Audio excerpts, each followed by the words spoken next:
अभी भारतीय जनता पार्टी के नेता जो हैं अब ये कहना शुरू हो गए कि धर्मनिरपेक्षता जो शब्द है वो संविधान से हटा देना चाहिए।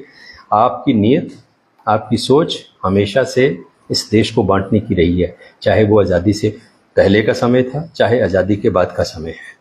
आप लोगों ने कभी भी इस देश की एकता के लिए, इस देश की एकजुटता के लिए, इस देश में सौहार्द हो, इस देश में भाईचारा बढ़े, इस देश के लोगों के अंदर आपसी सद्भावना और प्रेम जो है वो मजबूत हो, उस दिशा में कभी काम ही नहीं किया। भारतीय जनता पार्टी ने हमेशा इस देश के अंदर नफरत फैलाने की राजनीति की है, इस देश को धर्म के आधार पर, जाति के आधार पर बांटने की राजनीति की है, और अब वो चीज़ें जो हैं वो स्पष्ट रूप से सामने आनी शुरू हो गई हैं।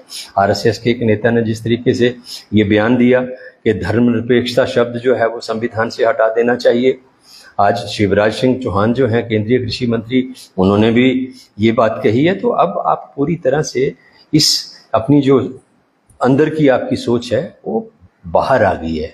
लोग समझ गए हैं, लोग जान गए हैं कि आप इस देश के संविधान को नहीं मानते और इस संविधान के अनुसार आप चलना नहीं चाहते। आप 19 महीने की उस इमरजेंसी का रोना जो है वो लगातार रोते हैं, उसका ढिंढोरा लगातार पीटते हैं, उसको लेकर लगातार आप कांग्रेस पार्टी और स्वर्गीय श्रीमती इंदिरा गांधी को कोसने की राजनीति करते हैं। लेकिन जो 11 साल से इस देश के अंदर नरेंद्र मोदी के प्रधानमंत्री बनने के बाद अघोषित आपातकाल चल रहा है, जिसमें किसी को उनकी आलोचना करने की इजाज़त नहीं है।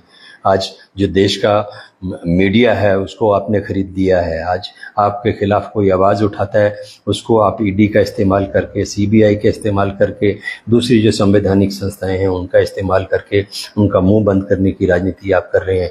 जितने देश के अंदर भ्रष्ट राजनेता हैं जिनके ऊपर आप ही ने भ्रष्टाचार के आरोप लगाए, आपकी पार्टी ने ही उनको भ्रष्ट कहा और ईडी और सीबीआई की कार्रवाइयाँ उनके खिलाफ की, उनको आपने सबको जो है वो एक ईडी का और इसका सीबीआई का डर दिखा के संवैधानिक संस्थाओं का राजनीतिक इस्तेमाल करके भारतीय जनता पार्टी में आपने शामिल कर लिया। इसको आपातकाल कहते हैं।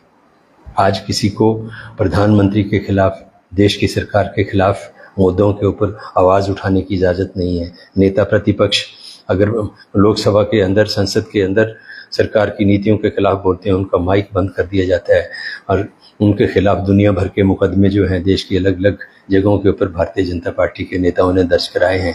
तो इसको आपातकाल कहा जाता है। जब आप ईडी का इस्तेमाल करके अपने विरोधियों को प्रताड़ित करते हैं, जब आप सीबीआई का इस्तेमाल करके अपने विरोधियों को प्रताड़ित करते हैं, जब आप चुनाव आयोग का इस्तेमाल करके इलेक्शन को हाईजैक करते हैं, जब आप लोकसभा के जो स्पीकर हैं उनका इस्तेमाल करके लोकसभा की कार्रवाई को हाईजैक करते हैं, उसको अघोषित आपातकाल कहते हैं।